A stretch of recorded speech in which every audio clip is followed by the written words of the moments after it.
கலங்கிடும் மகனே வருவாயா, இயேசு அழைக்கின்றார்.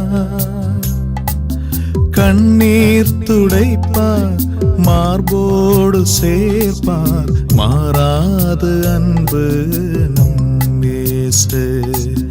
கண்ணீர் துடைப்பார், மார்போடு சேர்ப்பார், மாறாது அன்பு நம் இயேசு. கலங்கிடும் மகனே வருவாயா, இயேசு அழைக்கின்றார்.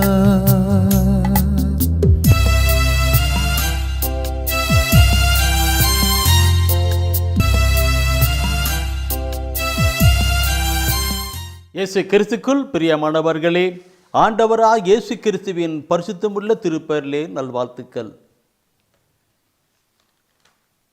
உங்களை சந்திப்பதிலே எனக்கு மிகுந்த மகிழ்ச்சி அடைகிறேன்.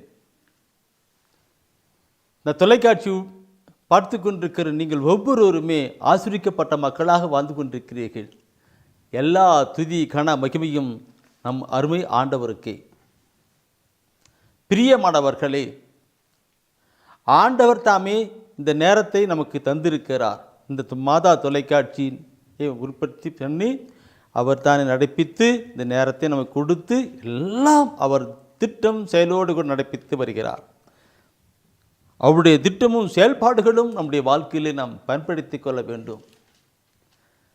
அவர் எதற்காக செயல்படுத்தி கொண்டிருக்கிறாரோ அதை நாம் பயன்படுத்தி கொள்ளப்பட வேண்டும். இந்த நாளிலும் பிரியமானவர்களே, நான் மனம் திறந்து உங்களோடு கூட பேசுகிற காரியங்கள் நிறைய உண்டு. கடந்த நாட்களிலே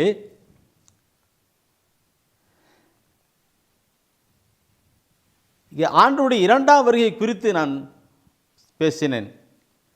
அதை கேட்ட ஒரு சகோதரர், எல்லாம் பார்த்தது தான், அதில் ஒரு சகோதரர் என்னோடு கூட அதிக நேரம் பேசினார்.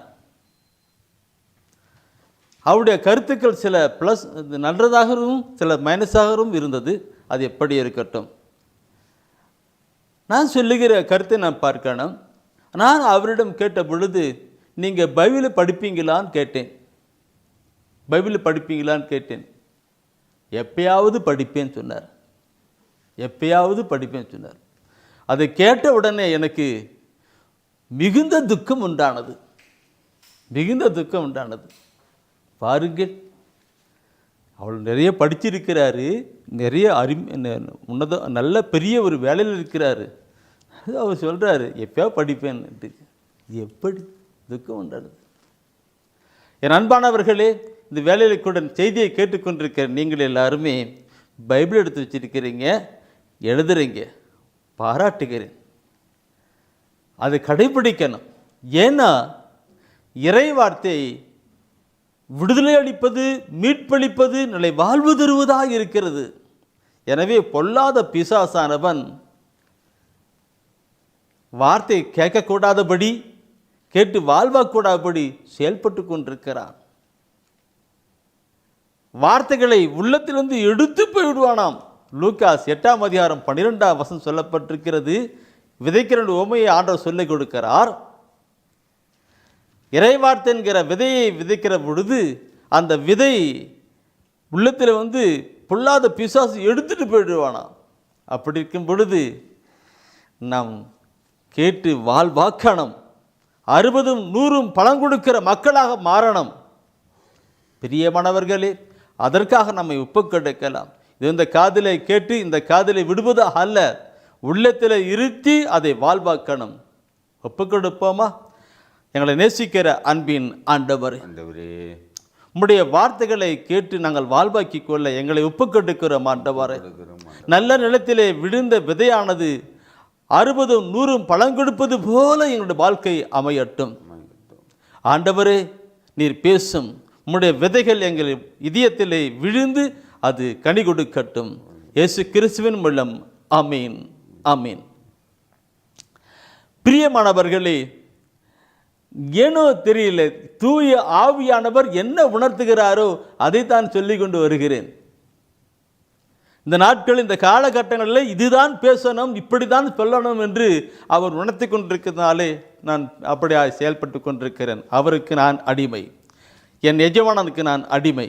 அவர் என்ன சொல்லுகிறாரோ அதை செயல்பட்டு கொண்டிருக்கிறேன். இந்த நாளிலும் பிரியமானவர்களே, வாக்கு தத்தத்தின் ஆண்டவர் என்கிற ஒரு தலைப்பிலே செய்தி கொடுக்கும்படியாக தூய ஆவியானவர் உந்துகின்றார்.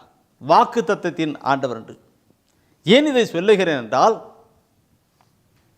அந்த சகோதரர் சொல்லிக் கொண்டிருக்கிற பொழுது பல கருத்துக்களில் நான் சொல்லும்போது அந்த சகோதரனுக்கு நான் சொன்னேன், ஆண்டுடைய 2ஆம் வருகை குறித்து மத்தேயு 24ஆம் அதிகாரத்திலே தான் சொல்லப்பட்டிருக்கிற அந்த கருத்தை இப்படி சொல்லிட்டு வந்தேன் சொன்னதில்ல. அதில் 35ஆம் வசனம் 24ஆம் அதிகாரத்திலே, மத்தேயு 24ஆம் அதிகாரத்திலே 35வது வசனம் என்ன சொல்லுகிறது? விண்ணும் மண்ணும் ஒழிந்து போகும், ஆனால் என் வார்த்தைகள் ஒழியவே மாட்டா.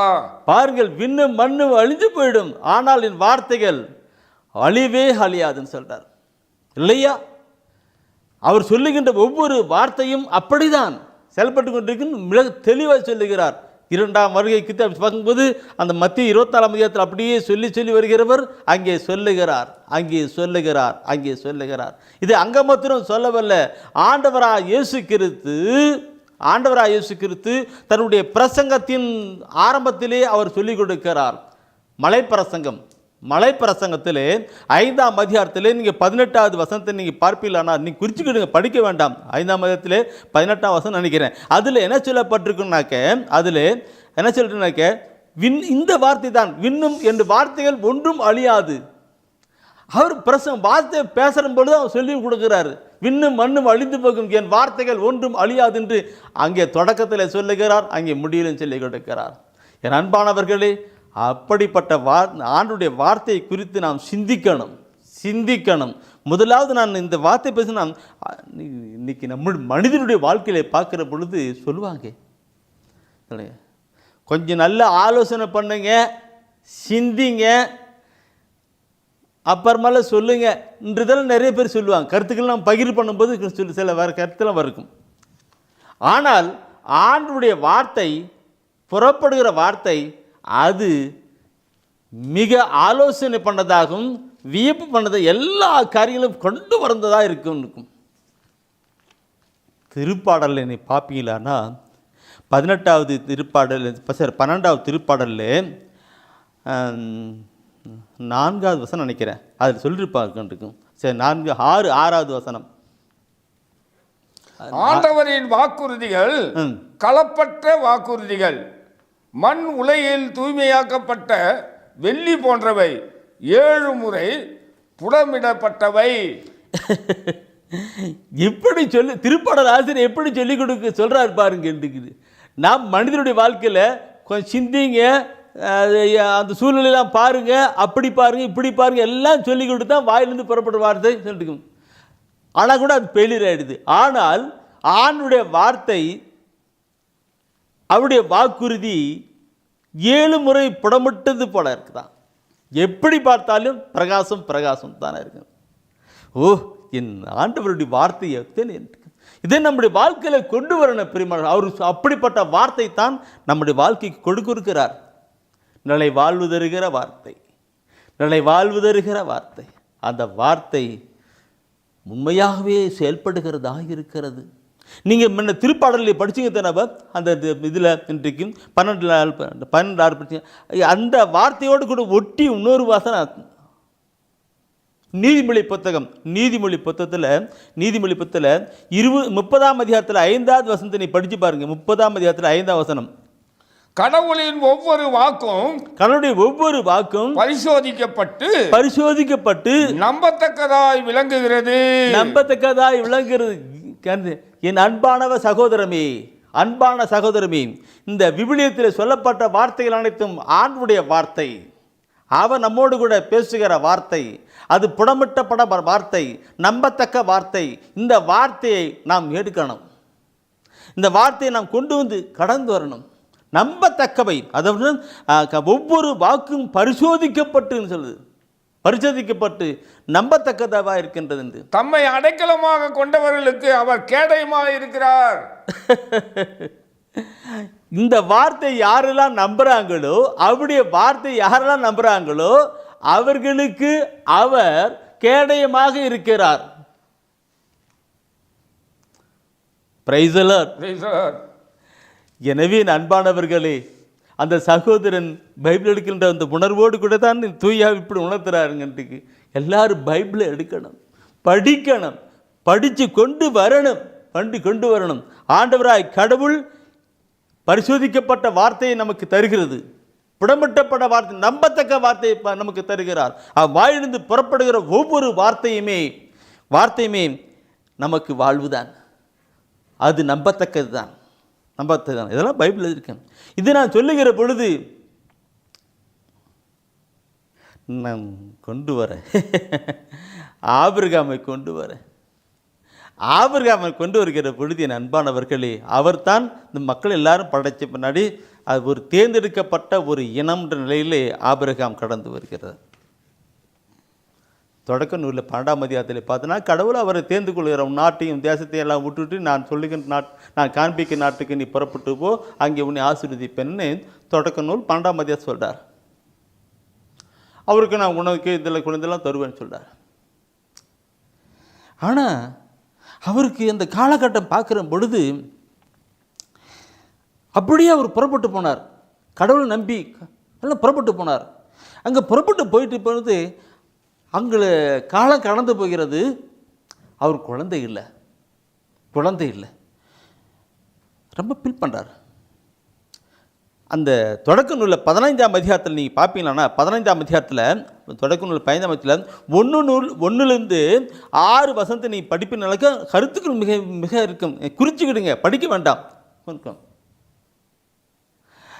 அந்த குறிச்சிக்கிடுங்க, அதில் நான் சொல்கிற வார்த்தையும் படிக்கணும். அதில் பார்த்தனாக்க ஆபிரகாம் ஃபீல் பண்ணுறார், எனக்கு குழந்தை இல்லை, என்கிட்ட வேலை செய்கிற எல்சேனுடைய பிள்ளை தான் நான் தத்துக்கு எடுத்து நான் வளர்த்த போகணும் இருக்குது. அவனுக்கு எனக்கு வாரிசு அவன் தான் பொறுத்து. ஆண்டவர் சொன்னார், அவனை கூப்பிட்டு ஆபிரகாம் வெளியே வா, அந்த கூடாரத்திலேருந்து வெளியே வான்னார். வந்தார். வானத்தை அண்ணாந்து பாருன்னு சொன்னார். வானத்தை அண்ணாந்து பார்த்தார். ஆபிரகாம் பார்த்துட்டு அங்கே ஆபிரகாம் விட்டு கடை சொன்னார்ன்றிருக்கு. இந்த வானத்து நட்சத்திரங்களை விண்மீன்களை எண்ண முடியுமான்னு சொன்னார். என்ன முடியாது. அப்படியே பார்க்குறார். வானத்தை அண்ணன் பார்க்குறார். என்ன இருக்கு, இந்த மாதிரி தான் உன் சந்ததி இருக்குன்னு சொன்னார். நம்ப முடியுமா? ஆனால் ஆண்டவருடைய வார்த்தை அந்த மனிதன் அவர் ஆபிரகாம் நம்பினார். இந்த கருத்தை நீங்கள் பார்த்தனாக்க அப்படி இந்த பழைய ஏற்பாடு இது அவர் நம்பினார். இன்னைக்கு அவருடைய சந்ததி, அவருடைய வம்சம் தான் நாமெல்லாம் வாழ்ந்து கொண்டிருக்கிறோம். ரோமர் புத்தகத்தில் 4ஆம் அதிகாரத்தில் 21வது வசனம் சொல்லப்பட்டிருக்கிற வார்த்தைக்கு அவர் குழந்தையே இல்லைன்னு, அப்படிப்பட்ட ஒரு நிலையில் அவர் அந்த வானத்தை நட்சத்திரம் சொன்னார் இல்லையா, அந்த வசன வார்த்தையை அவர் பார்க்குறார். எப்படி கொண்டு வர்றார் பாருங்க. 4:21 படிக்கலாம். தாம் வாக்களித்ததை கடவுள் செய்ய வல்லவர் என்பதை அவர் உறுதியாக அறிந்திருந்தார். அவர் சொன்னா கண்டிப்பா நடந்தே தீரும்னு சொல்லிட்டு அவர் அறிந்திருந்தார். எப்போ அவருக்கு அவங்களுடைய மனைவிக்கு எல்லாமே அந்த குழந்தை பெற முடியாத ஒரு சூழ்நிலை வந்து விட்டது. இவருக்கு ஒரு இருக்கு, இவரு கோலை பிடிச்சி நடக்கிற ஒரு மனுஷனாக அப்படி எல்லாம் பலவனம் மாற்றி போயினது. ஆனாலும் கூட அந்த நேரத்தில் கூட ஆண்டுடைய வார்த்தையை அவர் விசுவசித்தார். அப்படி ஆவிஸ்தார் என்று சொல்லப்பட்டிருக்கிறது. அதனால் தான் ஆபிரகாம் ஈசாக்கை பெற்றெடுத்து அவர் சந்ததியாய் கடந்து வருகிறது. Praise the Lord. என் அன்பான சகோதரமே, ஆபிரகாம் சந்ததியாய் இருக்கிற நீங்களும் நாம் ஒவ்வொருவருமே ஆபிரகாம் விசுவசித்தது போல ஆண்டுடைய வார்த்தை விசுவசித்து நாம் கடந்து வருகிற பொழுது அந்த வார்த்தை நமக்கு வாழ்வாய், ஆசிராய், விடுதலையாய், மீட்பாய் கடந்து வருகிறது. அந்த வார்த்தை தான் இதில் கொடுக்கப்படுகிறது. கடவுள் நம்மோடு கூட பேசுகிற வார்த்தை இது ஆண்டுடைய அருள் வாக்கு என்று தெய்வீக திருவிழத்தை நாம் படிக்கும்போது சொல்லுவோம். ஆண்டுடைய அருள் வாக்குன்றுவோம். அந்த அருள் வாக்கை கொண்டு வரணும்.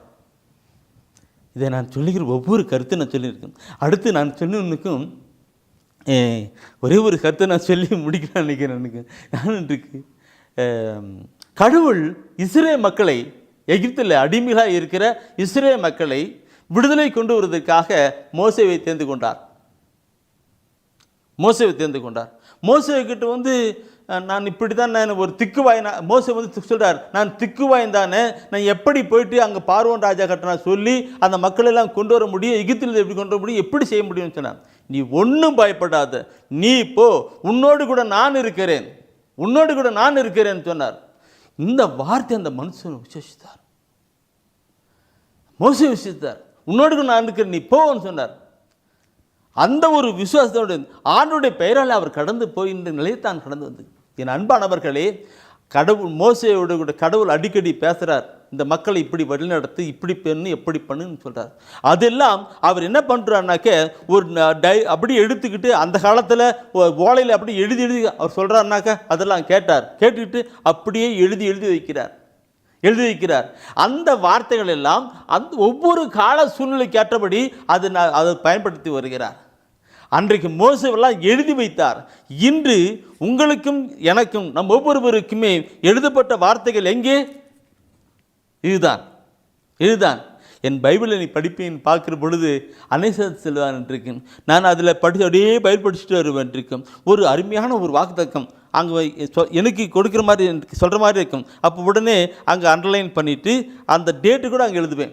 இத்தனாம் தேதி ஆண்டவர் என்னோடு கூட பேசினார்ன்ட்டு அது டைரியில் எழுதி வச்சிருவேன். என்னுடைய சூழ்நிலையில் சில தேவைகளில் பிரச்சனைகளில் வருகிற பொழுது அந்த வாக்குத்தத்தை எடுத்து நான் சொல்லுவேன். ஆண்டவரே இப்படி தானே இத்தனாம் தேதி எனக்கு சொன்னீங்க ஆண்டவரே நான் சொல்லி அவர் கொண்டு இருக்கிற பொழுது காரியங்கள் ஆசீர்வாதம் மாறி பெற்று கொண்டிருக்கும். நீங்கள் தயவுசெய்து அந்த மோசேயுடைய காரியங்களை நான் பார்க்கணும். நமக்கு வழிகாட்டிகளாக இருந்த ஆபிரகாம் எப்படி இருந்தார் பார்க்கணும். மோசே விடுதலைப்பட்டு மக்களை விடுதலை கொண்டு வந்து நடந்தாரே, அவருடைய வழிகளை பார்க்கணும். எழுதி வைக்கிறார் ஐயா, எழுதி வைக்கிறார். நாம் என்ன பைபிளை எடுக்கவில்லை, எடுக்கணும், படிக்கணும். அவர் கொடுக்கிற வாக்குகளை எடுத்து நாம் பண்படுத்தி செயல்படுத்தப்பட வேண்டும். நீங்கள் தயவுசெய்து அந்த விடுதலை பயணத்தில் 24ஆம் அதிகாரத்தில் விடுதலை பயணம் 24 4வது வசனத்தை நீ படித்து பாருங்க. மோசே ஆண்டவரின் வாக்குகள் அனைத்தையும் எழுதி வைத்தார். மோசே கடவுள் கொடுத்த ஒவ்வொரு வாக்குகளையும் எழுதி வைத்தார். எதற்கு? அதுதான் வாழ்வு. அந்த வார்த்தை தான் வாழ்வு. அதை அவர் நினைச்சார். என்ன அதனால் எழுதி வைத்தார். ஆண்டுடைய வார்த்தைகளை அவர் வாக்குத்தத்தத்தில் எழுதி வைத்தார். என் அன்பானவர்களே, நான் இதை சொல்லுனாக்க இறைவசன வார்த்தைகளை பற்றி நான் சொல்லுனாக்க இன்னும் அதிகமாக சொல்லிக்கிட்டு போகவே முடியும். ஏன்னா என்னை அழைத்து 31 வருடமாக பயன்படுத்துகிற ஆண்டவர் இந்த இறைவசன வார்த்தைகளைத்தான் கொண்டு நடப்பி தந்தார், தூய ஆவியில் நடத்தித்தார்.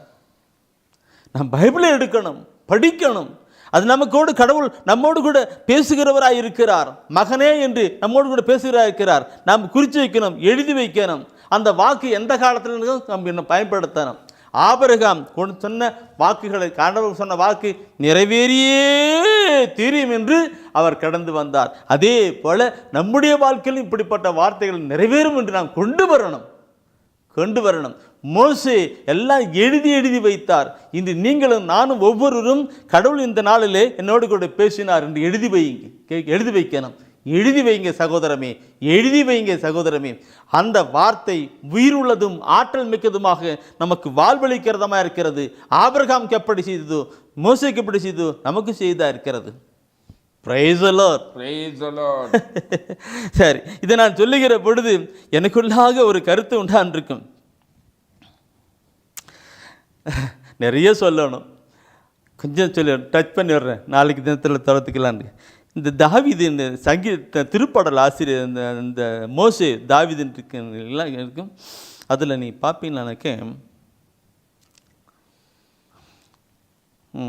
2 சாமுவேல் புத்தகம் எடுங்க. 2 சாமுவேல் புத்தகத்தில் ஒரு அருமையான ஒரு கருத்து இருப்பார். 2 சாமுவேல் புத்தகத்தில் 22ஆம் அதிகாரத்தில் 31வது வசனம். அந்த 30 வசனம் இருக்குங்க.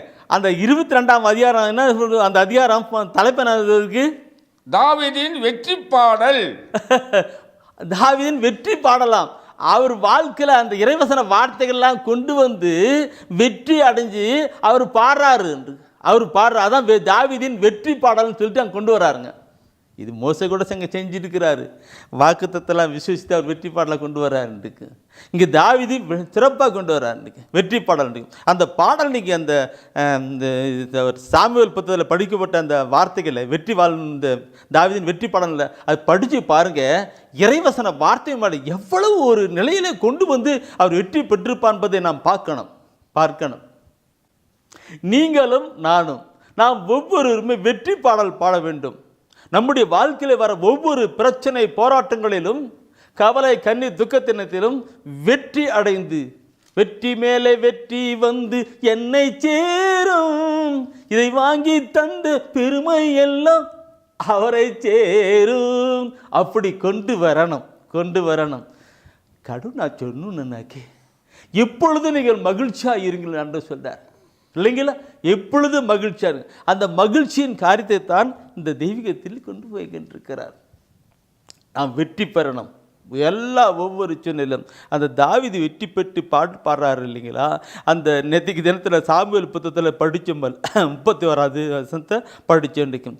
இந்த பாடலோடு கூட நீங்கள் பார்ப்பனாக்க திருப்பாடல் எடுத்து திருப்பாடல் நீ பார்ப்பீனாக்க திருப்பாடலில் 18ஆம் அதிகாரத்தில் 30வது திருப்பாடல் 18:30 அந்த வசனம் பார்த்தோன்னா அருமையாக இருக்கும். 18 திருப்பாடல் 18:30 இருக்கும். இந்த இறைவனின் வழி நிறைவானது, ஆண்டவரின் வாக்கு நம்பத்தக்கது, அவரிடம் அடைக்கலம் புகும் அனைவருக்கும் அவரே கேடயமாயிருக்கின்றார். என்ன கருத்தை பாருங்க. இருக்கு ஆண்டவன் வாக்கு நம்பத்தக்கது, அவர்கள் நம்பத்தக்கன்னு சொல்லிட்டாரு. மோசே ஒவ்வொருத்தரும் நம்பத்தக்கன்னு சொல்லிட்டாரு. அவங்கள வாழ்க்கையில் பெற்ற வெற்றியில் தான் தாவீது தான் பெற்ற வெற்றிக்கு காரணமே ஆண்டுடைய வாக்கை நம்மனும் தான் சொல்லி கொண்டு வரத்தான் சொல்றார். இறைவனின் வழி நிறைவானது, ஆண்டவர் வாக்கு நம்பத்தக்கது, அவரிடம் அடைக்கலம் புகுவோர் அனைவருக்கும் அவரே கடமையாக இருக்கார். இந்த வார்த்தை நேற்று தினத்துக்கு கூட அங்கே இதில் சொன்னார் இல்லைங்களா?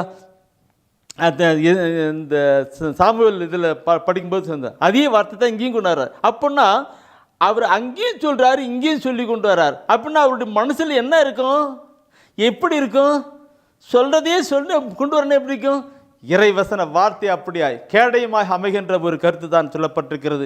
என் அன்பானவர்களே, இதை நான் பார்க்கிற பொழுது தாவீதின் பாடலை பார்க்கும்போது இறைவசன வார்த்தை எனக்கு இறைவசன வார்த்தை பட்டிய பகுடி போகணும் இருக்கு.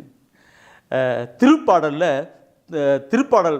அதில் நிறைய பாடியிருக்கிறாங்க. திருப்பாடல் 119 திருப்பாடல் நீ பார்க்கும்போது திருப்பாடல் 119 பார்க்கும்போது அந்த ஒவ்வொரு கருத்தும் இருக்கும். 119 ஃப்ரைஸ் 22 தலைப்பு கொடுத்துருக்குறாங்க. திருப்பாடல் நீ தயவுசெய்து இன்னைக்கு இடம் முடிஞ்ச எடுத்து திருப்பாடல் 119 படிக்கணும். படிப்பீங்களா? நான் பிறகு படிச்சிருக்கேன். இன்னைக்கு மீண்டும் ஒரு வாட்டி படிக்க இருக்கும். அப்போது இறைவசன வார்த்தைகள் இப்படிலாம் லகுட் பண்ணி கொடுக்குறான்னு பார்க்கணும். திருப்பாடல் 119 22 தலைப்பில் ஒவ்வொரு தலைப்புமே அருமையான ஒரு தலைப்பை கொடுத்துருக்கிறாங்க. நம்முடைய பைபிளில் அப்படிப்பட்ட ஒரு நிலை, இந்த பொது மொழிபெயர்ப்பாக்க அப்படிப்பட்ட ஒரு நிலை கொடுத்துருக்கிறாங்க. அதில் 22 தலைப்பு, அது ஒவ்வொரு தலைப்புக்கும் தகுந்த மாதிரி வார்த்தை, அப்படியே திருப்படம் 119 அப்படி 22 படித்து பாருங்கன்ட்டு. ஆனால் அவர் படிக்க இந்த திருப்படம் 119 சொல்லப்பட்ட வார்த்தை ஒவ்வொன்றும் பார்க்கும்போது இப்படி என்ற கருத்தை உணர்ந்துகின்று பாடுறான். அந்த திருப்பாடல் 119 16வது வசனம் படித்து பாருங்களேன். 16வது வசனம் 16. விதிமுறைகளில் நான் மகிழ்ச்சி உறுகின்றேன், உம் வாக்குகளை நான் மறக்க மாட்டேன். உம் வாக்குகளை நான் மறக்க மாட்டேன். அப்படி அவர் தாவீது சொல்றார், உங்களுடைய வாக்குகளை வருகிற விதிமுறைகளை நான் மகிழ்ச்சி உறுகின்றேன், உங்களுடைய வாக்குகளை நான் மறக்க மாட்டேன். அப்படின்னா அவர் எப்பயுமே உள்ளத்தில் பதிச்சு வச்சுக்கிட்டு எனக்கு ஆண்டவர் இப்படி சொன்னார், என் ஆண்டவர் இப்படி சொன்னார் போயிட்டே இருப்பார். இன்னைக்கு பெற்றோர்கள் தன்னுடைய பிள்ளைகளுக்கு சொல்லுவாங்க, தம்பி மறக்காத, நான் சொன்ன வார்த்தை நீ மறக்கக்கூடாது, உன் வாழ்நாளெல்லாம் ஜாகிரதை வச்சுக்கணும்னு சொல்லுவாங்க. அதெல்லாம் மறந்து போயிடும். சில வேளையில் சில சகோதரர்கள் அந்த வார்த்தை கவனிப்பாக இருப்பாங்க. ஆனால் கூட அந்த பெற்றோர்கள் இறந்து விட்ட பின்னாடி அந்த பிள்ளைகள் சில வேலையில் நினைக்குந்து, எங்கள் அப்பா ஒரு நாள் இப்படி ஒரு வார்த்தை சொன்னார், என்னால் மறக்கவே முடியாதுன்னு சொல்லுவாங்க இல்லைங்களா? அப்படின்னா ஒரு பெற்றோர்கள் தன்னுடைய பிள்ளைகளுக்கு சொல்கிற வாக்கை அவங்க இறந்து போனாலும் கூட, அப்பா அம்மா இறந்து போனால் கூட அப்பா சொல்கிற வார்த்தை, அம்மா சொல்கிற வார்த்தை ஏன்னா மறக்கவே முடியலன்னு சொல்கிறாங்களே. அப்படின்னாக்க நம்மை படைத்த ஆண்டவர் நமக்கு சொல்கிற வாக்கு நான் மறக்கணுமா? வாழ்வு கொடுக்கிற வார்த்தையா, வாழ்வு கொடுக்கிற வார்த்தை. அதனால தான் சங்கீத தாவ சொல்கிறாரு, ஆண்டவரே உடைய வாக்கை நான் மறக்கவே முடியாதுன்னு, உடைய வாக்கை மறக்க முடியாதுன்னு. அந்த அப்படியே சொல்லிட்டு அந்த திருப்பாடலில், அந்த திருப்பாடல் 119 எடுத்துருக்கீங்களா, எடுங்க திருப்பாடல் 119 எடுத்துட்டு 19 அதுக்கு அதில் 50வது வசனத்தை நீ படிங்க, 50வது வசனத்தை படிங்க பார்க்கலாம். உம் வாக்கு என் துன்பத்தில் எனக்கு ஆறுதல் அளிக்கின்றது, ஏனெனில் அது எனக்கு வாழ்வளிக்கின்றது. பாருங்க, இன்றைக்கு என்னது, இன்றைக்கு துன்பத்தில் வாழ்வளிக்கின்றது. உம்முடைய வாக்கு என் துன்பத்தில் எனக்கு ஆறுதல் அளிக்கின்றது. எப்படி உணர்ந்து சொல்றாரு, எப்படி உணர்ந்து சொல்றாரு. துன்பத்திலே, துயரத்திலே, வேதனையிலே, பிரச்சனையிலே இருக்கிற என் அன்பான சகோதரமே, எடுத்து படிங்க படிங்க. அப்போது ஆண்டவர் நமக்கு ஆள் தருவார். நான் என்கிட்ட ஜெபம் பண்ணுறது கேட்குற பொழுதெல்லாம் சொல்லுவேன், இன்றைக்கு வசனத்தை படிங்க, வார்த்தை எடுத்து படிங்க. இத்தனையாவது அதிகாரத்தில் இத்தனாவது வசனத்தை எடுத்து படித்து பாருங்க என்ன சொல்கிறார். இத்தனாவது அதிகாரத்தில் இத்தனாவது வசனத்தை எடுத்து படித்து பாருங்க என்ன சொல்கிறார். அதை நம்புங்க, அதை நம்புங்க. உங்களுக்கு அந்த பிரச்சனையிலிருந்து விடுதலை கண்டிப்பாக கிடைக்கும். அப்படிலாம் சொல்லுவேன். நான் சொல்கிறதுன்னு காரணம் என் அன்பானவர்களே, சங்கீதக்காரன் எந்த அளவுக்கு சொல்லிட்டு இருக்கிறார் இருக்கும் இந்த வாக்கு இருக்கும். ஆனால் இந்த நான் சொல்லி இப்போ முன்ன 50வது வசனம் படிச்சிங்க இல்லவா, 50வது வசனத்தை படிச்சிட்டீங்க. அதில் 3வது வசனம் படிக்க நினைக்கிறேன். என்ன சொல்கிறார் பாருங்க, அவர் என்ன ஒரு உணர்வோடு சொல்கிறார் பாருங்க. அதிலே 50ல் இப்போ நான் படிக்கிறேன். திருச்சட்டத்தை கைவிடும் தீயோரை பார்க்கும்போது சீற்றம் என்னையும் கவ்வு போயிடுதான். திருச்சட்டத்தை கைவிடும் தீயோரை பார்க்கும்போது சீற்றம் என்னை கவி கொண்டுகிறார். நம்ம பைபிளோட கருத்தணும். சரி, அதை பார்க்கும்போது அதே பாட்டு திருப்பாடு 136 சொல்லுவார். அந்த 119 136 சொல்லுவார். என்ன சொல்லுவார்னாக்க, மக்கள் இறைவசன வார்த்தையை கடைப்பிடிக்கிறதுனால என்ன அழுது புலம்புற கண்ணு தண்ணி வருதுன்றார். சரி சரி, ஒப்பு கிடைக்கலாம் பிரியம். இந்த கருத்தில் கொடுக்க நீங்கள் பார்க்கணும். அந்த 36வது வரைக்கும் மறக்க மாட்டேன் என்று அவர் சொல்லுது போல நாமளும் வாக்குகளை எல்லாம் எழுதி வச்சுட்டு அந்த வாக்குகளை உள்ளத்தில் எழுதி வச்சு ஆண்டவர் இப்படி சொன்னார்னு சொல்லி பண்ணிருக்கும். அது காலம் கடந்து போனால் கூட அந்த காலகட்ட சூழ்நிலையில் நாம் அதை பயன்படுத்தி இருந்து கொண்டு போயிட்டே இருக்கணும் இருக்கும். சரி, இதில் பிரைஸ் தி லார்ட் ஜீசஸ். எனக்கு இன்னொரு கருத்து நான் சொல்லி நினைக்கும். தாவீதின் காரியம் தான். திருப்பாடல் 138 நினைக்கிறேன், 138 8வது வசனம் இவர் கருத்து அது சொல்லியிருப்பார். அது என்ன சொல்லுவார்னாக்க, நீர் வாக்களித்த அனைத்தையும் எனக்கென செய்து முடிப்பீர். நீ வாக்களித்த அனைத்தையும் எனக்கென செய்து முடித்தீர், எனக்கென செய்து. அதனால்தான் அவர் வெற்றி பாடலை, அந்த வெற்றி பாடலை அவர் பாடி வருகிறார். வெற்றி பாடலை அவர் பாடி வர்றதுக்கு காரணமே அந்த இருக்கும். இங்கே நன்றி வழங்குகிறேன். என் அன்பானவர்களே, நம்முடைய வாழ்க்கையில் அவருடைய ஆண்டுடைய வார்த்தையை படிக்கணும், கேட்கணும், உள்ளத்தில் எழுதி வைக்கணும். அதை ஒவ்வொரு நாளும் நினச்சி பார்க்கணும். ஒவ்வொரு தேவையிலையும் நினச்சி நாம் கடந்து வரணும். அப்படி கடந்து வருகிற பொழுது நமக்கு ஆசீர்வாதம் வரும். இது நான் அப்படியே பல ஏற்பாட்டை சொல்லிட்டு வந்தேன். எனக்கு இந்த அன்னை மரியாதை பற்றி சொல்லணும் போல் இருக்குது. அன்னை மரியாதை பற்றி நான் சொல்லணும் போல் இருக்கு. இன்னைக்கு அன்னை மரியாதை பக்தர்களாக இருக்கிறேன்னா அந்த அன்னை காட்டி கொடுத்த வழியை நான் நினச்சி பார்க்கணும். ஒரு கன்னியான அந்த தாய், அவங்க கன்னியாக இருக்கிற அவங்க கடவுளுடைய வார்த்தை அவளுக்கு கடந்து வருது. நீ ஒரு மகனை பெற்றெடுப்பின்னு வருது. கண்ணி கருவிட முடியுமா? அவங்க சூழ்நிலை எப்படி ஆகும் சொல்றார். ஆண்டவரால் முடியாது ஒன்றுமே இல்லைன்னு அங்கே வார்த்தை வருது. என்ன அந்த மாதத்தின் கொடுத்தான்னு பார்க்கணும் இருக்கும். லூக்காஸ் நற்செய்தி தான் ஐயா. லூக்காஸ் நற்செய்தியில் முதல் அதிகாரத்தில் 38வது வசனத்தை நீ படித்து பார்க்கணும்னா அந்த அம்மா என்ன சொல்கிறாங்க பாருங்க. இன்னைக்கு பின்னர் மரியா, நான் ஆண்டவரின் அடிமை, நான் ஆண்டவருடைய அடிமை, உம் சொற்படியே எனக்கு நிகழட்டும் என்றார். பாருங்க, ஆண்டவருடைய அடிமை, உங்களுடைய சொற்படி எனக்கு ஆகட்டும் என்று சொன்னாங்க. கன்னியான அவர்கள் மீட்பராம் இயேசுவை பெற்றெடுத்தார்கள். இன்று நம்முடைய வாழ்க்கையில ஒரு நெருக்கமான நிலை எப்படி ஆகும் நினைக்கலாம். ஆனால் அந்த அன்னை தான் நமக்கு காட்டி கொடுக்கிற காரியங்கள் என்ன சொல்ல எப்படி இருந்தாலும் உங்களுடைய வார்த்தைப்படி எனக்கு ஆகட்டும்னு சொல்லுங்க, அது நடக்கும் என்று தான் கொண்டு வராங்க. அந்த தாய் காட்டு வராங்க.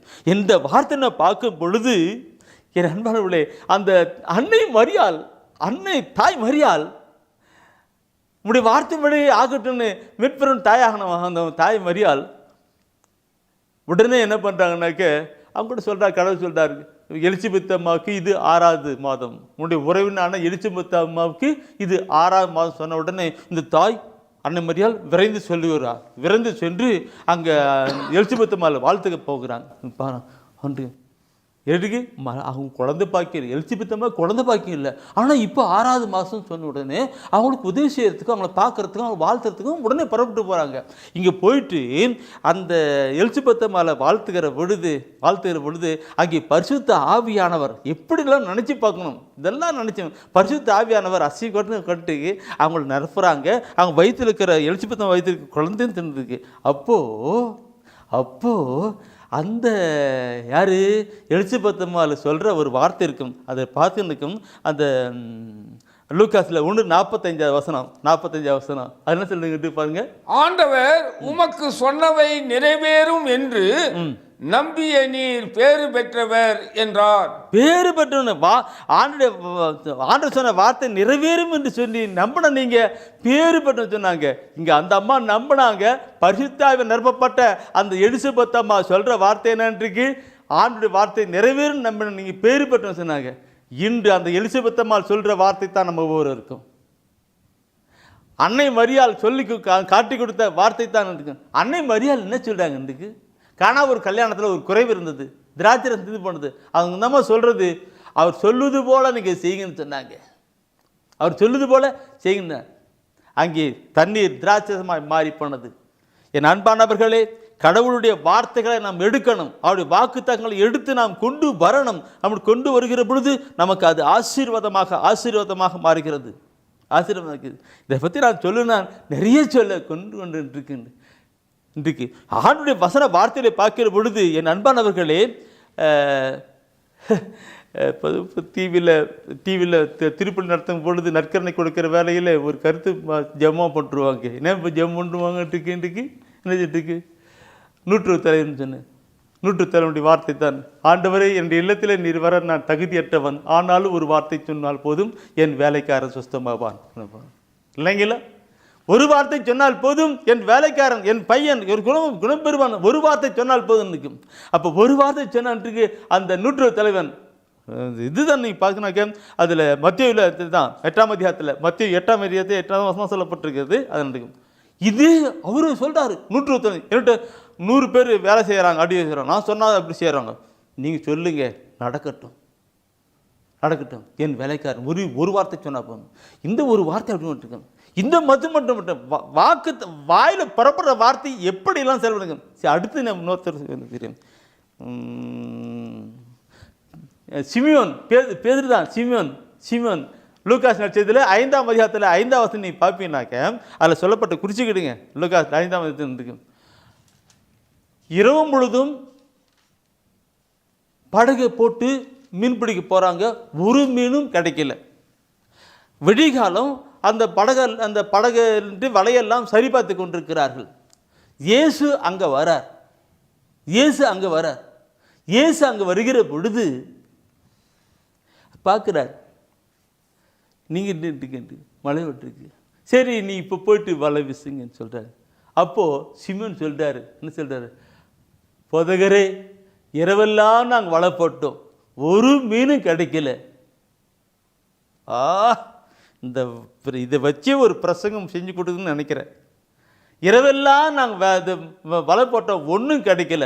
ஆனால் நம்முடைய வார்த்தையை நம்பி நாங்கள் வலை போடுறோம்னு சொன்னாங்க. புறப்பட்டு போகிறாங்க, கடலேருந்து திருப்பி கரையிலேருந்து இறங்குறாங்க, படகை போட்டு தள்ளி போகிறாங்க, ஆழத்தில் போய் போடுறாங்க. 2 படகு நிறைய மீன் அப்படி கொண்டு வந்துடுது. அதனால்தான் அங்கே சிமியோன் பேதுராய் கடந்து செயல்பட்டு வந்துடுறார். இதை கேட்டுக்கொண்டிருக்கிற என் அன்பான சகோதரமே, உங்களுடைய வாழ்க்கையில் எதுவுமே இல்லை என்று நினைக்கிறீர்களா? எல்லாமே ஒன்றுமே இல்லை, நான் என் வாழ்க்கையை ஃபெயிலியர் ஆகி போச்சு, தோந்து போச்சு, உண்மையை கஷ்டப்பட்டு ஒன்றுமே இல்லைன்னு நினைக்கிறீர்களா? சிமியோனுக்கு சொன்ன வார்த்தையை நினைத்து பாருங்கள். இரவு முழுதும் நான் பாடுபட்டேன், ஒன்றுமே கிடைக்கவில்லை, ஆனாலும் உடைய வார்த்தையை நம்பின்னு சொன்னார். வார்த்தையை நம்பி நம்முடைய வாழ்க்கையிலும் அப்படிப்பட்ட ஒரு காரியங்களை கொண்டு வரணும். அப்போ ஆண்டவர் சொல்லுகின்ற வார்த்தை, நம்முடைய வாழ்க்கையில பிரச்சனை ஒன்றுமே இல்லை, பணம் நெருக்கடி, பிரச்சனை, போராட்டம், அப்படிப்பட்ட நிலையில ஆண்டவரே என்னோடு கூட பேசுங்க ஆண்டவரே, ஒரு வார்த்தை சொல்லுங்க ஆண்டவரேன்னு அவரிடம் கேட்டனாக்க நம்முடைய உள்ளத்தையும் எண்ணங்களையும் ஜெபங்களையும் கேட்கிற ஆண்டவர் நம்மோடு கூட பேசி நமக்கு சொல்லுவார். அந்த வார்த்தையை நம்முடைய ஆண்டவரே உடைய வார்த்தையின் படி எனக்கு ஆகட்டும், ஆண்டவரே உடைய வார்த்தையின் படி எனக்கு ஆகட்டும்னு சொல்லி அப்படி கொண்டு வருகிற பொழுது அது நமக்கு ஆசீர்வாதமாய் மாறும். அவர் என்ன சொல்றாரு நிறைவேறே தீரும். ப்ளஸ் மைனஸ் எதுனாலும் நடந்தே தீரும். நாம் ப்ளஸ்ஸை நாம் கண்டுபிடித்து அதை அனுபவிக்கிற மக்களாக இருக்கணும். நாம் எடுத்து நாம் பார்க்கிற பொழுது பிரியமானவர்களே, அவர் வாயிலிருந்து புறப்படுகிற வார்த்தை அப்படித்தான் இருக்கும் என்று சொன்ன நான் சொல்லலை, பைபிளிலே சொல்லப்பட்டிருக்கிறது. எபிரேயரில் 4ஆம் அதிகாரத்தில் 12வது வசனத்தை நீங்கள் எடுத்து படித்து பாருங்கள். எபிரேயரில் 4ஆம் அதிகாரத்தில் 12வது வசனத்தை படித்து பார்த்தீங்கன்னாக்க அதில் சொல்லப்படுகிற வார்த்தை கொஞ்சம் நல்லா கேட்கணும், பார்க்கணும். கடவுளுடைய வார்த்தை உயிர் உள்ளது, ஆற்றல் வாய்ந்தது, இரு பக்கமும் வெட்டக்கூடிய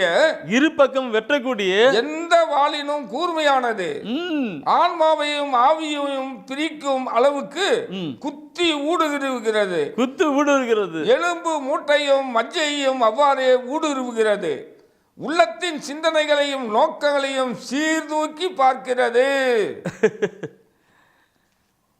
அண்ணா, அக்கா, இந்த வசன வார்த்தை கொஞ்சம் அண்டர்லைன் பண்ணி வைக்கா, ஒரு மார்க் பண்ணி வைக்கா. என்னக்கா என்ன எப்படிக்கா சொல்லுதுன்னு இருக்கு? உயிருள்ளதான் ஆற்றல் வைக்குதுன்னு. அது எதுக்காக சொன்னுங்க? அதை கத்தி மாதிரி குத்துமா, மூளை மூட்டு வரை எட்டுமா, எண்ணங்களை சிந்தனை சீர்தூக்கி பார்க்குமா, என்ன சீர்திருக்குமா? இந்த மாதிரி காரியங்களை பார்க்கும் பொழுது, எண்ணங்களை சீர்தூக்கி பார்க்கிற பொழுது தான் மக்கள் மனமாறுவார்கள்.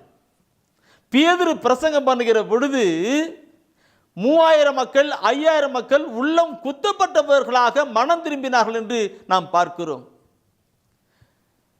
இறைவசன வார்த்தைகளை அப்படியாய் கடந்து செயல்படுகிற பொழுது அது எதற்காக சொல்லப்பட்டது? அது செய்தியே தீரும்.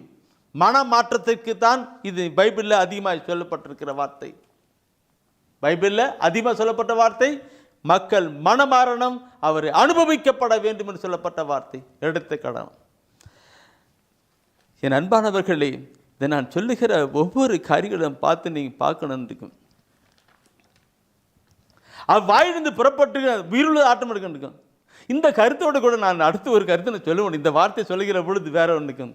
ஏசியா புத்தகத்தில் 55ஆம் அதிகாரம் எடுங்க. ஏசியா புத்தகம் 55ஆம் அதிகாரத்தில் எடுத்துட்டு அந்த 10-11 வசனம் 10-11 வசனத்தை அப்படி எல்லாரும் பைபிள் எடுத்துருக்கிறீங்க. உங்களை நான் பாராட்டுகிறேன், வாழ்த்துகிறேன். எடுத்து அப்படி குறிங்க.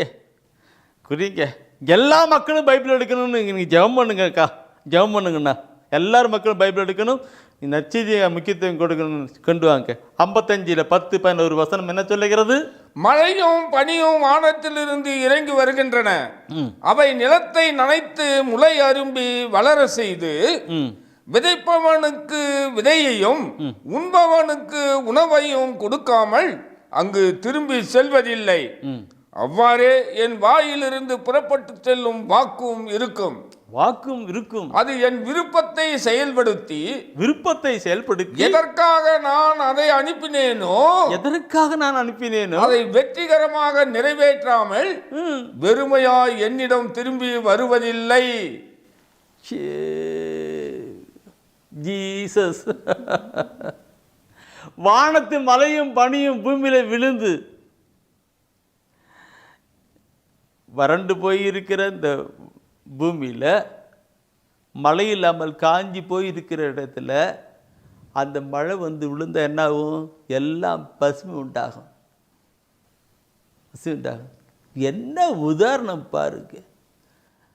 நம்முடைய வாழ்க்கையில் வறண்டு போய் இருக்கிறதா? நம்முடைய வாழ்க்கை ஒரு பாலைவனம் போல இருக்கிறதா? ஒரு ஏமாற்ற நிலையில் இருக்கிறதா? ஒன்றுமே இல்லாமல் இருக்கிறதா? வானத்து மழையும் பனியும் பூமியிலே விழுந்து பசுமை உண்டு பண்ணது போல இருக்கும். நம்முடைய வாழ்க்கை ஆசீர்வாதமான மகிழ்ச்சியின் வாழ்க்கையாய் மாறிவிடும். அது எதற்காக சொல்லப்பட்டதோ செய்யாமல் திரும்புவதில்லைன்னு சொல்லிருக்கு. அப்படி என்றால் இந்த வசன வார்த்தைகள் எல்லாம், அந்த அவருடைய வாக்குதங்கள் எல்லாம் நம்முடைய வாழ்க்கையில் வந்து கடந்து வந்தால் அது ஆசீர்வாதமாக சொலைவனமாக மாறதான். பாலைவனம் சோலைவனமாக மாறிவிடும். நம்முடைய கண்ணீர் கவலை எல்லாம் மாறிவிடும். நம்முடைய துக்கமெல்லாம் மாறிவிடும். ஓ கன்லாட்ஸ்.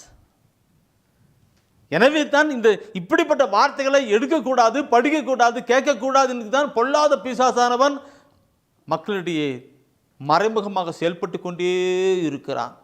தெளிந்த மனதோடு கொண்டு விழிப்பாயிருங்கள். தெளிந்த மனம் ஆண்டு வசன வார்த்தையில் அப்படியே சொல்லப்பட்டிருக்கிறது. ஆண்டவர் நமக்கு யார் சொல்றது? நான் சொன்ன வார்த்தைன்னு சொல்றார். அவர் நான் கூறிய வார்த்தைன்னு சொல்லி கொடுக்கிறார். அதுக்கும் இது இந்த நீங்கள் பார்க்கும் பொழுது நான் உணர்வோடு கூட அதிகாரத்தில் 40ஆம் அதிகாரத்தில் 8ஆம் வசனம் படிங்க. இதில் ஏசாயாவில் 40:8 படிங்க. அதில் ஒரு வார்த்தை சொல்லிட்டுப்பாரு. என்ன சொல்லிட்டுப்பா எனக்கு ஏசாயா 40:8 ஒரு வார்த்தை சொல்லிருக்கோம். அது புல் உலர்ந்து போம், பூ வதங்கி விழும், நம் ஆண்டவரின் வார்த்தையோ என்றென்றும் நிலைத்திருக்கும். ஏசு சொல்றாங்க. நம் ஆண்டவருடைய வார்த்தையை என்னென்றும் நிலைக்கும் சொல்றாங்க. இதை நீங்கள் நானும் என்ன சொல்லி கொண்டு வரும் ஏசையா சொல்லிட்டு இருக்க. என் அன்பானவர்களை நான் பார்க்கணும். ஆண்டுடைய வாயிலிருந்து புறப்படுகிற வார்த்தை அது என்றென்றும் நிலைக்கும், மாறிப்போன்னு சொல்ல முடியாது. ஓ பிரைஸ் தி லார்ட். என் அன்பானவர்களை பார்க்கணும். அதே ஏசாயாவில் நீ சொல்லிட்டு வரும்போது 46ஆம் அதிகாரத்தில் 11ஆவது வசனத்துடைய அந்த கிக்கடுன்னு சொல்கிற வார்த்தை இருக்குன்னு அது ஒரு பார்த்தானுங்க இருக்கு. அந்த ஏசாயாவில் 46ஆம் இறைமேல் பாயும் பறவையை கிழக்கிலிருந்து அழைக்கின்றேன், என் திட்டத்தை செயல்படுத்தும் ஒருவனை தொலை நாட்டிலிருந்து வரவழைக்கின்றேன். சொல்லியவன் நானே அதை நிறைவேற்றுவேன். திட்டமிட்டவன் நானே அதை செயல்படுத்துவேன். இது ஏன் கைத்தட்டுன்னு தெரியுங்களா? எனக்கு கடவுள் இந்த புத்தக ஊழியத்தை கொடுத்தார். விலையோ சந்தாவோ குறிப்பிட வேண்டாம், யாரிடம் பணம் கேட்க வேண்டாம், நானே மக்களுடைய உள்ளத்தில் பேசி கொடுக்க செய்யுங்கன்னு சொன்னார். இது அப்போது இருந்த பங்கு சாமியார்கிட்ட போயிட்டு நான் சொன்னேன், ஃபாதர் எனக்கு ஆண்டவர் இப்படி வெளிப்படுத்திருக்கிறாருன்னு. என்னப்பா முடியுமான்னு சொன்னார். அவர் சொல்லியிருக்கிறாரா? சரிப்பா நீ விசுவசித்தான் நீ செய்யுங்கப்பான்னு சொன்னார். அவர் கொஞ்சம் நல்ல ஆன்மீகத்தில் இறந்து போட்டு அவர். என் அன்பானவர்களே, சொல்லியவன் நானே அதை நிறைவேற்றுவேன் என்கிற வார்த்தையை பார்க்கணும். 31 வருடமாக இந்த புத்தக ஊழியம் நடந்து கொண்டிருக்கிறது. யாரிடம் நான் பணம் கேட்டதே கிடையாது. கடவுள் தானே, அவர் சொன்னார், அவரே செய்து கொண்டிருக்கிறார்.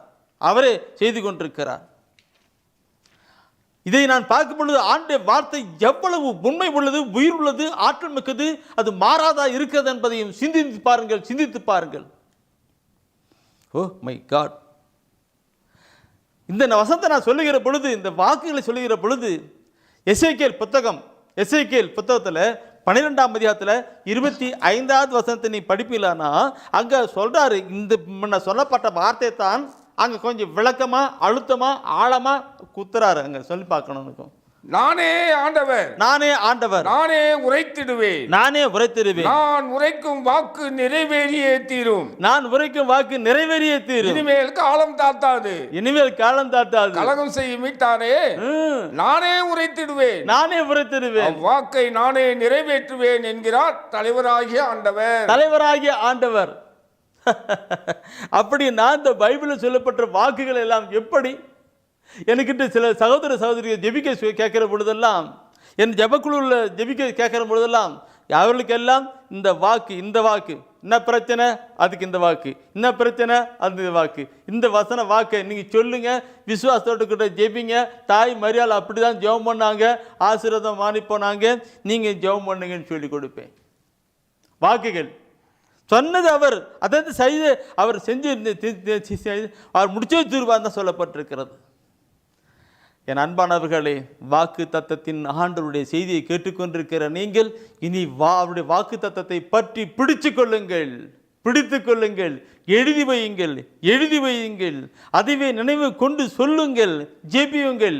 ஆபிரகாம் எப்படி அந்த வார்த்தையை நம்பினார், எல்லா சூழ்நிலை மத்தியிலும் நம்பினார், வெற்றி அடைந்தார். அப்படியா நம்முடைய வாழ்க்கையிலும் ஆண்டவருடைய வசன வார்த்தைகளை கொண்டு நாம் செயல்படுகிற போது அது வெற்றியாய் ஆசீர்வாதமாய் மாறும். இதை நான் சொல்லுகிற பொழுது, ஓ ஜீசஸ் பரிசுத்த ஆவியானவரே, ஹோலி ஸ்பிரிட். 1 அரசராகமம் விடுங்க, 1 அரசராகமத்தில் அங்கே ஒரு வார்த்தை சொல்லியிருப்பார். 1 அரசராகமத்தில் 8ஆம் அதிகாரத்தில் 56வது வசனம், 8ஆம் அதிகாரத்தில் 56.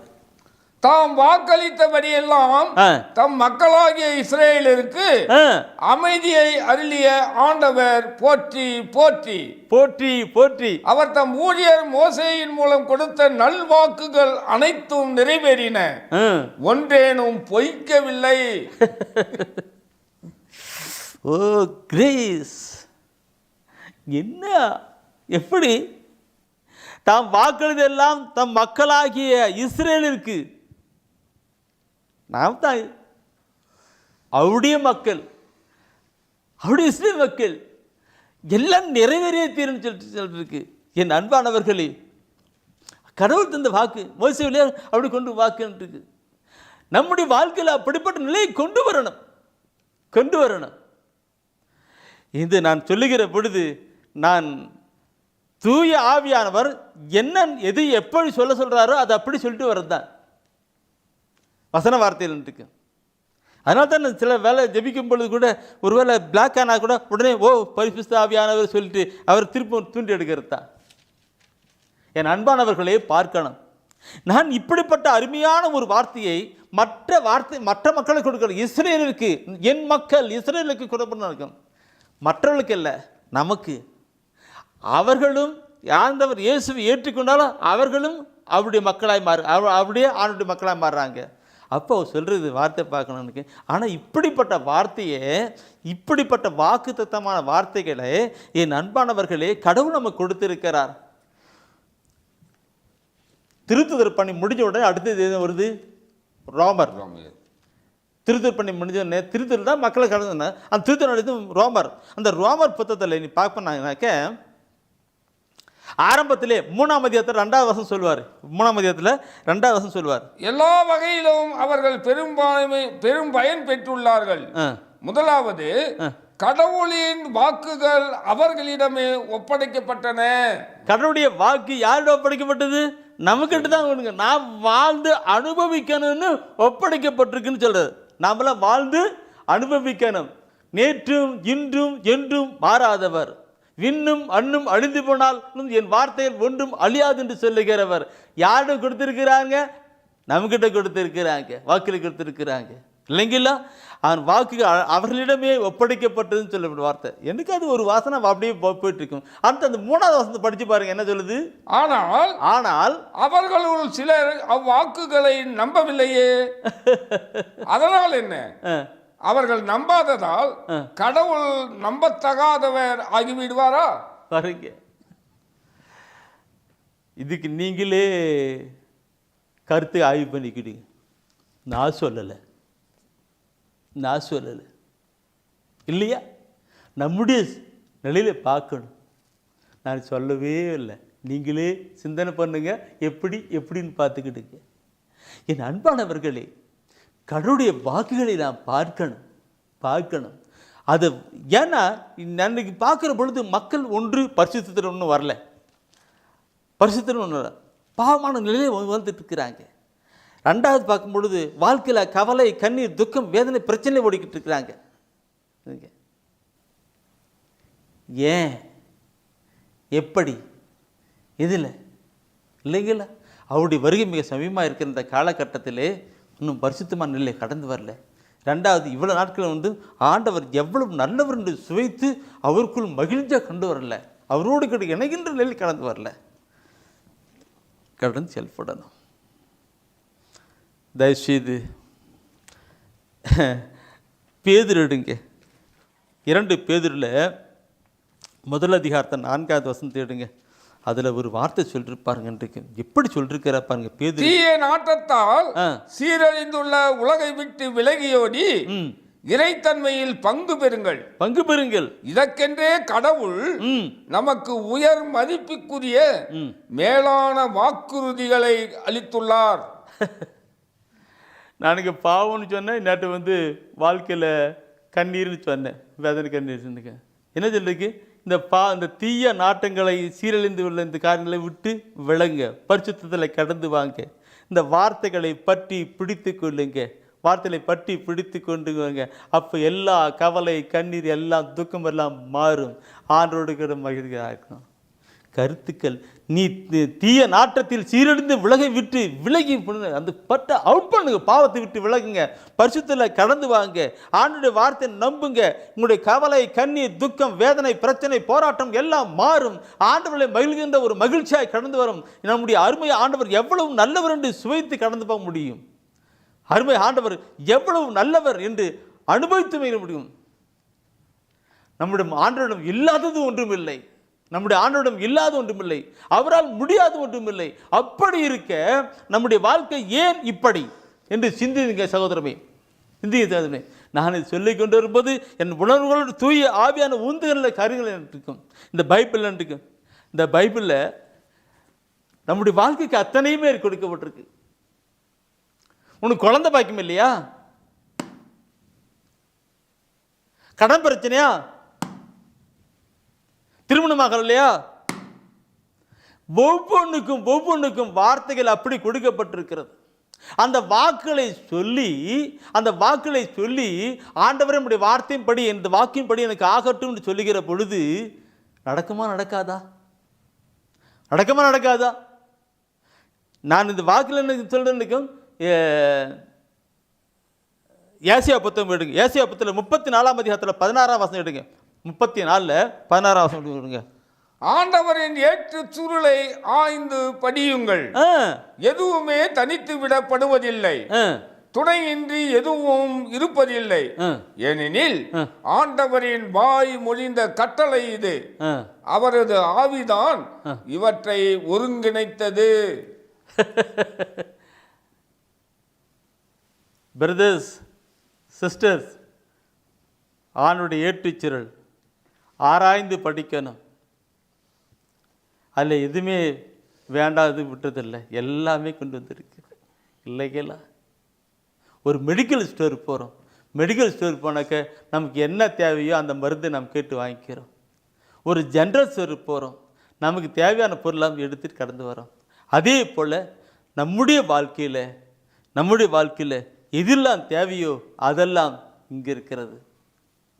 இவ்வுலக வாழ்க்கைக்கும் மறுவுல வாழ்க்கைக்கும் அனைத்தும் இந்த பொக்கிஷத்தில் இருக்கிறது.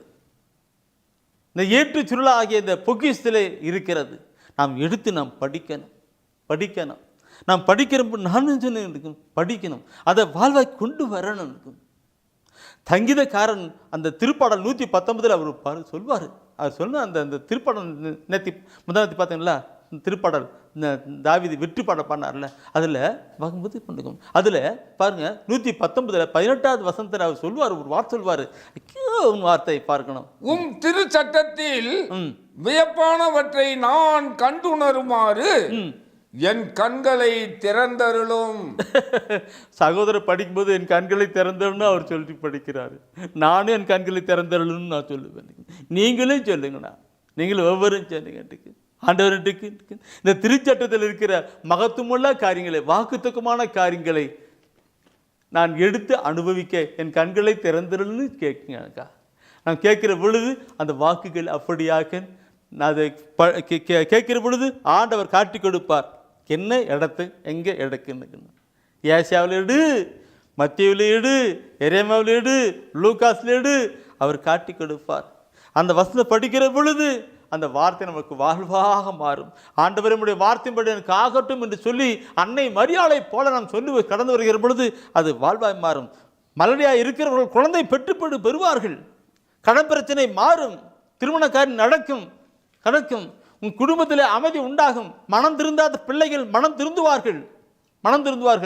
ஏனென்றால் அவரால் முடியாதது ஒன்றுமில்லை. அவரால் முடியாதது ஒன்றுமே இல்லை. அவரிடம் இல்லாத ஒன்றுமில்லை. அவரிடம் இல்லாத ஒன்றுமில்லை. பிரியமானவர்களை நாம் பெற்று அனுபவிக்கணும். கண்களை மூடுவோம். நேசிக்கிற நல்ல ஆண்டவரே, நீர் எதையெல்லாம் சொல்ல சொன்னீரோ அதெல்லாம் தூய ஆவிக்குள் சொல்லியிருக்கிறேன் அப்பா. ஆண்டவரே, உம்முடைய வாயிலில் புறப்படுகின்ற வார்த்தை ஆண்டவரே உண்மை உள்ளது, உயிர் உள்ளது, ஆற்றல் மிக்கது, அப்படியா செய்கிறதா இருக்கிறதே. வாழ்வளிக்கின்ற வார்த்தை உம்மிடம் தானே உள்ளது என்று சொன்னார்களே, அப்படிப்பட்ட வார்த்தையை இந்த நாளிலே உம்முடைய பிள்ளைகளுக்கு நீர் தந்திருக்கிறீர் அப்பா. வாழ்வளிக்கின்ற வார்த்தையை தந்திருக்கிறேன். அவர்களுடைய வாழ்க்கையில என்ன நிறைவு தேவை இருக்கிறதோ அதெல்லாம் நீர் தானே நிறைவேற்றும் ஆண்டவரே. என்னோடு நீ பேச வந்தாய், என் வாழ்வை நீ மாற்றி நின்றாய். எல்லாரும் அப்படியே என்னோடு கூட பாடுவீங்களா? ஒப்பு கொடுப்பீங்களா? ஆண்டவர் நம்மை மாற்றுவார். என்னோடு நீ பேச வந்தாய், என் வாழ்வில் நீ மாற்றி நின்றாய். அப்படியே கண்களை மூடி கரங்களை உயர்த்தி, என்னோடு நீ பேச வந்தாய், என் வாழ்வில் நீ மாற்றி நின்றாய். ஆண்டவரே, எங்களோடு பேச வந்தவரே, உடைய வாக்கு தத்தங்களை குறித்து எங்களோடு கூட பேச வந்தவரே, உமக்கு கோடான கோடி தோத்திரங்களும் துதிகளும் ஆராதனை எடுக்கிறோம் ஆண்டவரே. உம்முடைய வார்த்தைகளை கேட்டுக் கொண்டிருக்கிற ஒவ்வொரு மீதும் உம்முடைய வல்லமையும் கிருபையும் அருளும் ஆசீர்வாதம் இறங்கட்டும் அப்பா. நற்செய்தி அறிவிக்கிற இடமெல்லாம் ஆண்டவரும் உடனிருந்து அரும் அடையாளங்களால் தன்னுடைய வார்த்தையை உறுதிப்படுத்தினார் என்று மார்க்கு 16:20 படிக்கிறோமே. அப்படியா இப்பொழுது மரித்து வீழ்த்து வாழ்ந்து கொண்டிருக்கிறேன் இயேசுவே, ஒவ்வொருவரையும் நீர் ஆசீர்வதிப்பீராக. கேட்டிருக்கிற ஒவ்வொரு வார்த்தையும் அவருக்கு வாழ்வாய் மாறட்டும் ஆண்டவரே. உடைய ஒளியின் பாதையை, வாழ்வின் பாதையை கடந்து வரட்டும் ஆண்டவரே. நீர் எவ்வளவு நல்லவர் என்று சுவைத்து பார்க்கட்டும், அனுபவித்து மகிழட்டும் அப்பா. இந்த நாள் செய்திகள் எல்லாம் ஆண்டவரே உமக்குள் ஆசிரிக்கப்பட்டதாய் கடந்து போகட்டும். நோய்கள் நீங்கட்டும், வியாதிகள் அகன்று போகட்டும், அற்புத அடையாளம் நடக்கட்டும், கண்ணீர் கவலைகள் மறைந்து போகட்டும். என் இயேசு நீர் இன்றும் மரித்து வீழ்த்து வாழ்ந்து கொண்டிருக்கிறீர், பேசுகிற தெய்வமாய் இருக்கிறீர் என்று ஒவ்வொருவரும் உணர்ந்து கொள்ள தேவரைத்தானே கிருபை பண்ணுவீராக.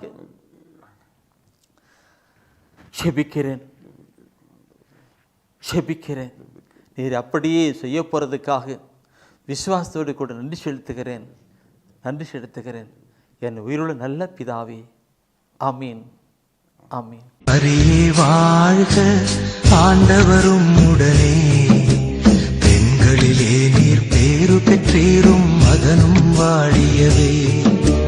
பரிசுத்த மரியாயே, எங்கள் பரமனின் தாயாரே, பாவிகள் எங்களுக்காய் பரமனை மன்றாடும். இப்போதும் நீர் மன்றாடும், எப்போதும் நீர் மன்றாடும். தீமைகள் நெருங்கையிலே பரமனை மன்றாடும், மரணம் வருகையிலே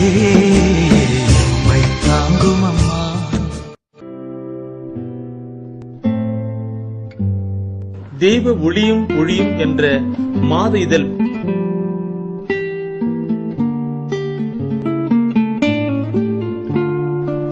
எமது டிவெல்லைட் ஊழியத்தின் வழியாக வெளியிடப்படும் தெய்வ ஒளியும் ஒளியும் என்ற மாத இதழ் பெற வேண்டும் என்றால் சரியான முகவரியை அனுப்புங்கள். புத்தகங்கள் அனுப்பி வைக்கின்றோம். எங்கள் ஊழியங்களுக்காக ஜீவியுங்கள். ஆண்டவர் உணர்த்துகின்ற காணிக்கையால் தாங்கள்